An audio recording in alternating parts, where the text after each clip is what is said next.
হয়তো কিছু কিছু জায়গায় দিচ্ছে যাদের সঙ্গে দেখা হচ্ছে, কিন্তু যাদের দেখা হচ্ছে না তারা কোটি কোটি মানুষ বাংলাদেশে, তারা সবাই ছেলে পায়ে কিংবা বয়স্ক কেউ বাদ নেই। এটা মানে জিনিস কেমনে যে মানুষের মনে এত গভীরে দাগ কেটে যায়, এটা বিশ্বাস করা যায়। এই বিষয়টা নিয়ে আমি অন্যভাবে বলেছি, যে কারণে আমি কোনো খেলোয়াড় না, কোনো খেলা খেলি নেই জীবনে, কাজে খেলোয়াড়ের দিকে আমি বলছি আমাদের দৃষ্টিকোণ দেখি না। আমি বললাম এটার মধ্যে এত শক্তি আছে, এই শক্তিটা মানুষ ব্যবহার করতে জানতেছে। খেলার ভেতরে যে শক্তি, এটা মানুষকে একেবারে মজিয়ে ফেলে এমন একটা শক্তি। সেই শক্তির কথা বারে বারে বলে এসেছি বলে এখন স্পোর্টস জগতে আমাকে আমার কথা শোনার জন্য তারা আগ্রহ করে নিয়ে যায় আমাকে, যে কারণে আস্তে আস্তে যেতে যেতে এখন অলিম্পিক পর্যন্ত পৌঁছে গেছে। যে গত প্যারিসে যে অলিম্পিক হলো, সে পুরো অলিম্পিকতে আমি যে কথাগুলো বলছি, যে শক্তিটা স্পোর্টসের শক্তি, অ্যাথলেটিক্সের শক্তি, এই শক্তিটার বহিঃপ্রকাশ করে, যার জন্য পুরো প্যারিস অলিম্পিকটাই ডিজাইন করা হয়েছিল আমার কথার ভিত্তিতে, যেগুলো অনেক বিস্তারিত জিনিস। আমি এই জন্য বলছি, স্পোর্টসের বাইরের মানুষ হয়েও আমি এখন একবারে ভেতরে ঢুকে গেছি। ঠিক সেই মুহূর্তে তোমাদের এই বিষয়, যে মুহূর্তে আমরা আনন্দ উল্লাস করতেছিলাম প্যারিসে, যে কারণে প্যারিসে তাদের একটা রাস্তার নামে আমার নামে নামকরণ করা হলো এই উপলক্ষে, যেহেতু তারা একটা সম্মান করছে যে এই আইডিয়াটা দেওয়ার জন্য পুরো জাতি এটার মধ্যে মজে গেছে।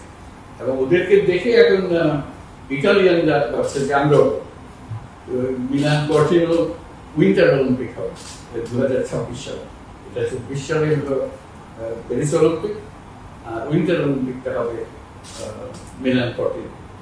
তো সেখানে আবার আমাকে নিয়ে যাচ্ছে তারা, যে এইটা আরো ভালো করে করতে হবে। প্যারিসে যে অলিম্পিক আপনি করেন তার চেয়ে আরো সুন্দর করে করতে হবে। অর্থাৎ বিষয়টা একদিন যেটা অনাবিষ্কৃত ছিল, বিষয়টা হলো যে এই যে উচ্ছ্বাসটা মানুষের কোথা থেকে আসতেছে, এটা কোন গভীরতার মধ্যে, কেন সে এত আনন্দ পায়, এটা কোনো ব্যাখ্যা নেই। কিন্তু তুমি জিতছো কোথায়, কোন জায়গায় জিতছো, এইখানে মানুষ লাভালাভি করছে সারা দেশে।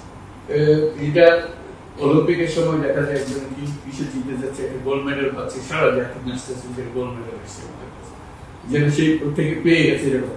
এই যে পেয়ে যাওয়া পাচ্ছে একজন, কিন্তু পুরো দেশ মনে করছে আমরা পেয়ে গেছি, প্রত্যেকে আনন্দে লাভ করছে। এই যে কানেকশনটা স্পোর্টসের সঙ্গে, সেটা মানুষ স্পোর্টসকে আলাদা করে নিয়ে আছে, খেলাধুলা করে তার ভেতরে বাড়ি এসছে করে চলে গেছে, আর ভুলে যাবার মতো একটা বিষয়ের মধ্যে হয়ে গেছে। আসলে ভুলে যাবার জিনিস, এটা সকল মানুষের মধ্যে সংক্রমিত একটা জিনিস, ভেতরে ঢোকা একটা জিনিস। সেই ঢোকাটা কিভাবে বের করে আনা যায়, সেটা নিয়ে আমাদের এই চিন্তা। এবং ঠিক সেই মুহূর্তে তোমরা আর জিনিস করে হবে, যেটা এই আমার অজানা জগৎ স্পোর্টস ওয়ার্ল্ড, তার মধ্যে এমন এক বিস্ফোরণ সৃষ্টি করতে করবে যে মানুষের মনে আনন্দের ফল হয়ে গেছে। এইটাকে কিভাবে মানুষের সার্বিক চিন্তার ভেতরে নিয়ে আসা যায় এবং সেটাকে ব্যবহার করা যায়, এই যে শক্তি সৃষ্টি করলাম, ওইটা আনন্দ উৎসব করতে তার বাড়িতে চলে গেল, ঘুমিয়ে গেল, এখানে শেষ হওয়া উচিত। এই শক্তিটাকে ধরে রাখে। পানি যখন যায়, আমরা দেখি পানির স্রোত যাচ্ছে, আমরা কাগজের নৌকা দিলাম, ঠিক কিছু একটা করলাম, খেলাধুলা করলাম, কিন্তু এই পানির স্রোতটি একটা বিরাট শক্তি। যতদিন পর্যন্ত না তারা আবদ্ধ করে আমরা হাইড্রোইলেকট্রিক করতেছি, ততদিন তো বুঝি নাই যে এটার মধ্যে একটা শক্তি ঢুকে গেছে, না হলে পানি তো বরাবরই যাচ্ছে। কিন্তু একজনকে আবিষ্কার করতে হয়েছে এইটার মধ্যে একটা শক্তি। সমুদ্রের যে ঢেউ, সব মনে করছে ঢেউ পাচ্ছে, আমরা নাচানাচি করি, বিচে গিয়ে, তারপর কিন্তু সেই ঢেউয়ের ভেতরে যে প্রচন্ড শক্তি আছে, এই শক্তিটাকে আহরণ করা। তোমরা যে শক্তিতে সে আহরণ করার পদ্ধতিটাকে বার করতে পারো, সেই জিনিসটার দিকে দৃষ্টি রাখো, শুধু সেই শক্তিটা কিভাবে আহরণ করা যায়। তোমরা যে আজকে একটু আনন্দ উল্লাস করে দিলে, এই শক্তিটা তো জাতির শক্তি, কিন্তু সেই জাতির শক্তিটাকে প্রয়োগ করা, আহরণ করা, তারপরে আরো উচ্চ ধাপে নিয়ে যাওয়া, সেটাই হচ্ছে। অনেক কথা বেশি বলে ফেলতেছি, আসলে তোমাদের কাছ থেকে শোনার জন্য আজকে উচ্ছ্বাসের বসে কথাগুলো করলাম। এবার শুনি তোমাদের বলো আছে করেছেন, এই কথা বলেছেন আমাদের, শিওর ছেলেরা এটা অনুধাবন করবে। এই শুধুমাত্র খেলাটা জয়ের সাথে ভিতরে যে আমাদের শক্তিটা সঞ্চয় হয়, যে আমাদের আরো অন্যভাবে কাজে লাগানো যায় কিনা, আর আমাকে আসলে আমার ক্যাপ্টেন আপনাকে ধন্যবাদ দিয়েছে।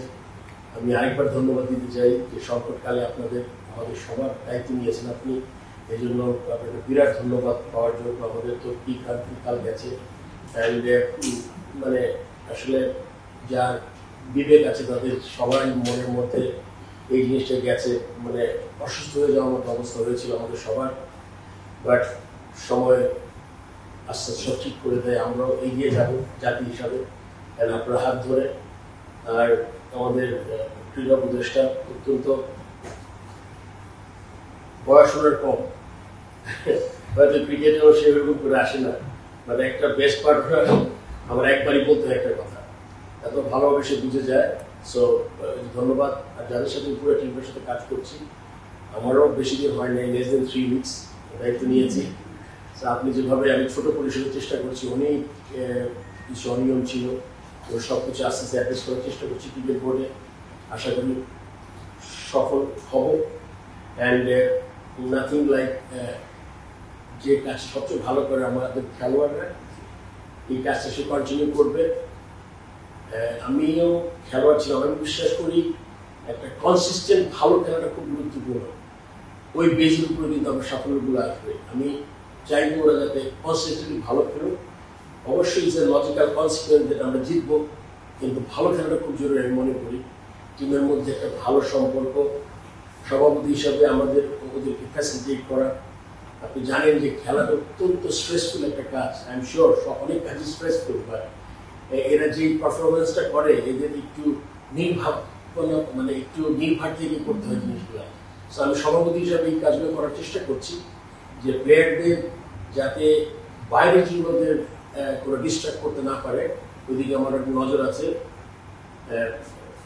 ওরা যখন জিতে, ওরা আমার সাথে কথা বলে আমার খুব ভালো লাগে, বিকজ আমি এই কাজটা দীর্ঘদিন করেছি, এখন মানে সর্বোচ্চ পর্যায়ে থেকে চেষ্টা করছি। আবার আপনাকে ধন্যবাদ জানাচ্ছি, আমাদের ডেকেছেন।